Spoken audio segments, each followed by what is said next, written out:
ඔයා සාමාන්‍ය ජීවිතේදී කතා කරන සිංහල වාක්‍ය ඉංග්‍රීසි වලින් කොහොමද කියන්නේ? ඔයාට පුළුවන් මේ වීඩියෝ එකත් එක්ක එකතු වුණොත් විනාඩි 10න් වාක්‍ය 20ක් ඉගෙන ගන්න.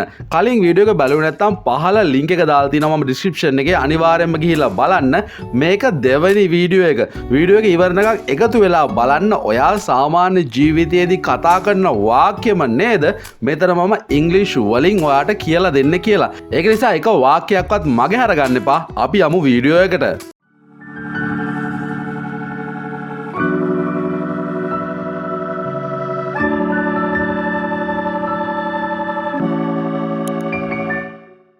Number 1. ඔහු ලබන සතියේ එයි කියලා කිසිම විශ්වාසයක් තියන්න බෑ.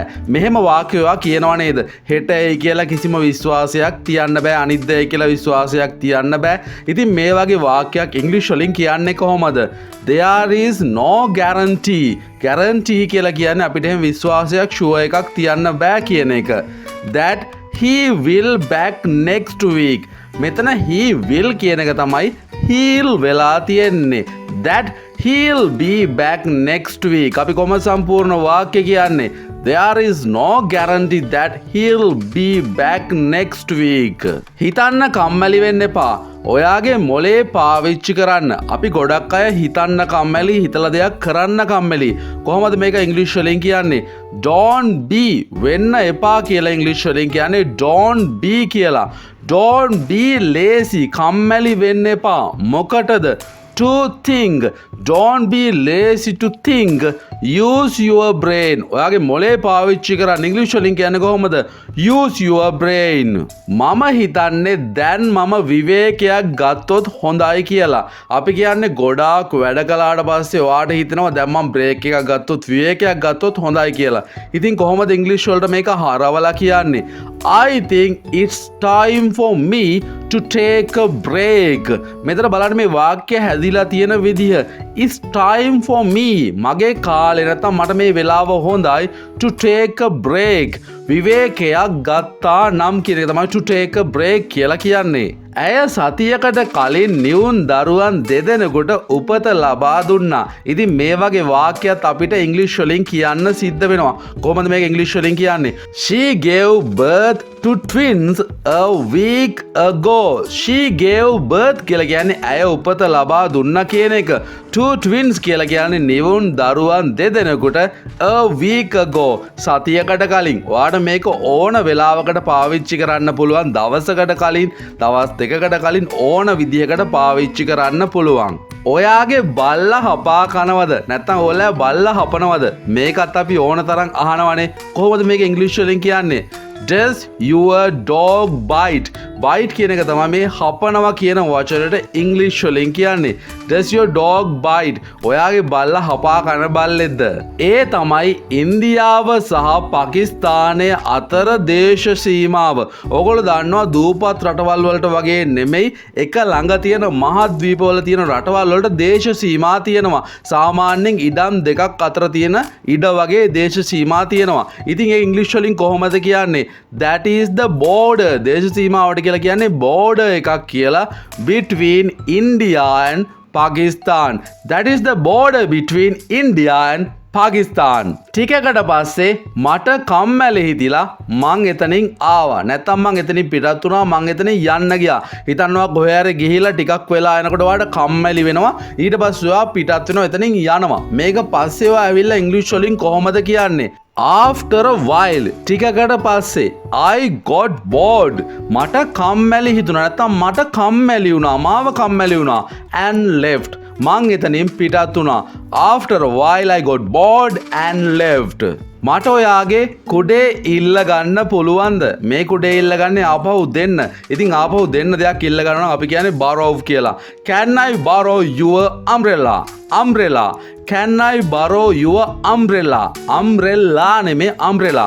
Can I borrow your umbrella?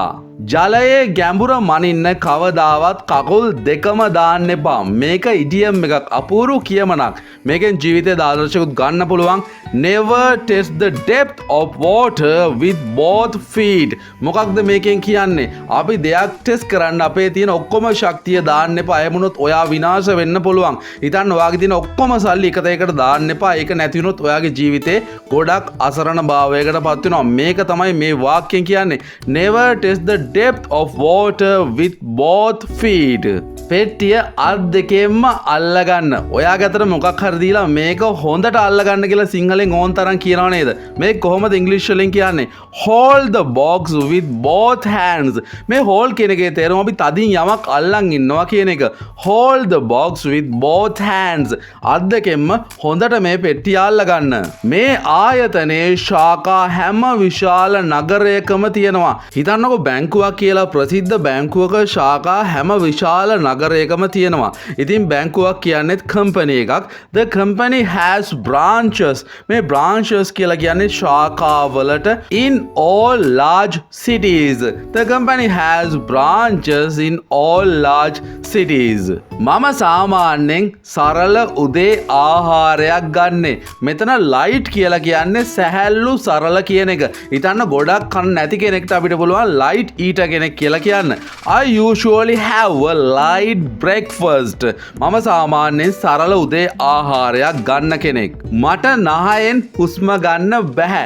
අපි සාමාන්‍යයෙන් හුස්ම ගන්නේ නහයෙන්. හැබැයි ඔයාට ලෙඩක් හැදුනට පස්සේ නහයෙන් හුස්ම ගන්න අමාරු වෙනවා. ඉතින් මේක කොහොමද ඉංග්‍රීසි වලින් කියන්නේ?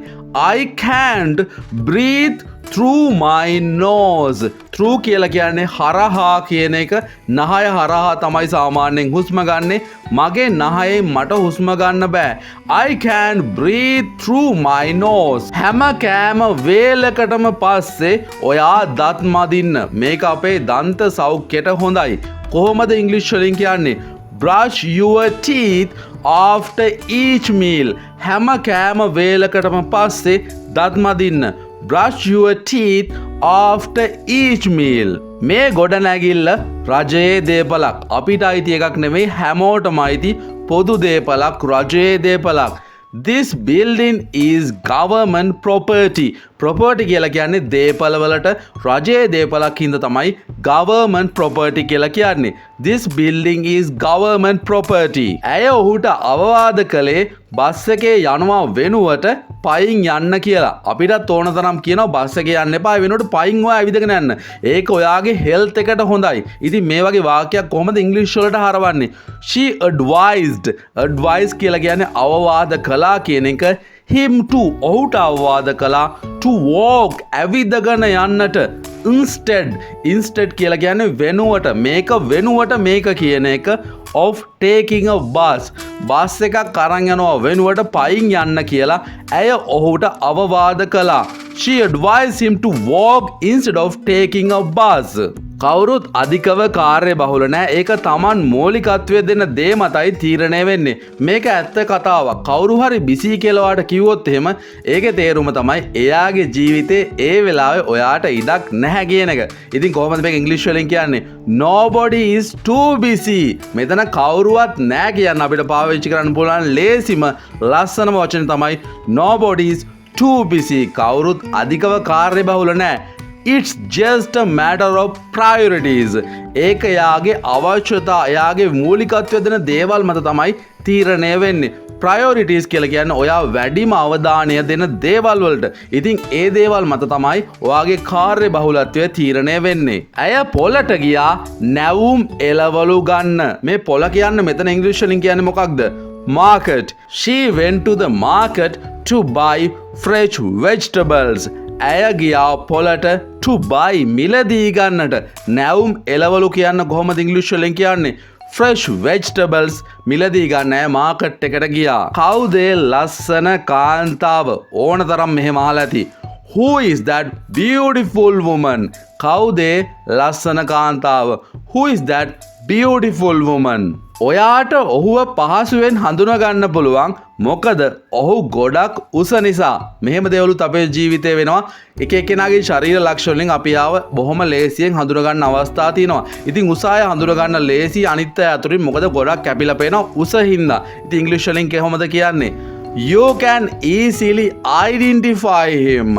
ඔයාට බොහොම ලේසියෙන් ඔහු හඳුනගන්න පුළුවන්. Because he is very tall. ඔහු ගොඩක් උස නිසා. You can easily identify him because he is very tall.